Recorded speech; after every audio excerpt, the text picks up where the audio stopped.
अच्छा. पण हे सांगा ना की म्हणजे तुम्ही ते डेंटल वगैरे सगळं केलं होतं, ते सोडून तुम्हाला वकिलीची वस्त्र अंगावर वापरावीत घालावीत असं का वाटलं? जिथं काहीतरी आहे तिथं आपण जायलाच पाहिजे, तिथं घुसलंच पाहिजे, तिथं आपण बोललंच पाहिजे.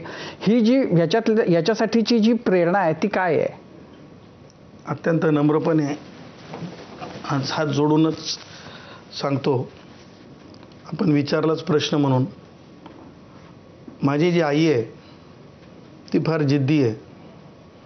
तुम्हाला सांगतो, तिला खोटं बोललेलं जमत नाही. तिला नीटनेटकं पाहिजे. एक नूर आदमी सौ नूर कपडा म्हणणारी आहे. आणि तिची अशी इच्छा होती की मी डॉक्टरच झालो पाहिजे. आणि तिचा एवढा प्रभाव होता माझ्यावर की विचारताच सोय नाही. त्याच्या विरुद्ध घरामध्ये दुसरा एक विचार होता. माझी आजी म्हणजे डाकूंची आई, म्हणजे वडील बालगुन्हेगार शेवटचे होते. निवृत्तीराव उक्काजी सदावर्ते, NU सदावर्ते, ज्यांची ओळख मामा म्हणून आहे. तर त्यांची आणि माझी जी आजी, माझी आजी म्हणजे तुम्हाला म्हणजे सांगतोच, ती इतकी सुंदर होती की ती रश्मिका मंदाना वगैरे हिरोईन आहेत ना, ती माझ्या आजीसमोर आहे ना, ती कुछ नाही, पाणी कम चाय.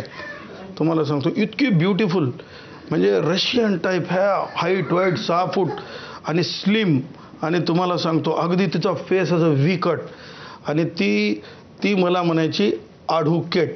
तिला ॲडव्होकेट म्हणता यायचं नाही, कारण तिने तिचे सगळे लेकरं जन्मठेपेच्या शिक्षेमध्ये पाहिलेले.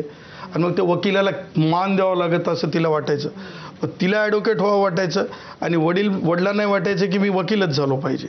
सांगायचं तात्पर्य की माझ्या आजीसारखी तर दारू कुणीच काढत नाही असं म्हणतात. ती दारू बनवायची सुद्धा, त्याची टेस्ट सुद्धा करायची म्हणे. पण तुम्ही त्यांना डाकूंची आई का म्हटलं? हा, म्हणजे म्हणजे 5ही जण डाकूच होते ना. बाबा बाल गुन्हेगार होते आणि गंगाराम, भुजंगराव, कुंडलिकराव हे मानलेले डाकू ना. म्हणजे चिठ्ठी लिहून तुमच्याकडे चिठ्ठी यायची.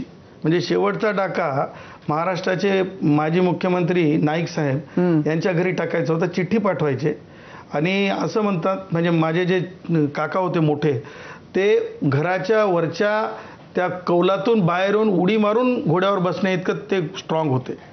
पण मग तुम्हाला घरामध्ये म्हणजे संस्कार झाले ते शिकायला पाहिजे, ते आईकडनं आले. म्हणजे त्या वाटेवर वडिलांच्या खानदानी मार्गावर न जाता या मार्गाने जायला पाहिजे असं आईनं सांगितलं. नाही, ते आजीचं असं म्हणणं असायचं. मध्ये मध्ये वडील म्हणायचे, वडिलाचं एक असं असायचं, घरामध्ये जर वाद चालू असला, घरामध्ये डेमोक्रेट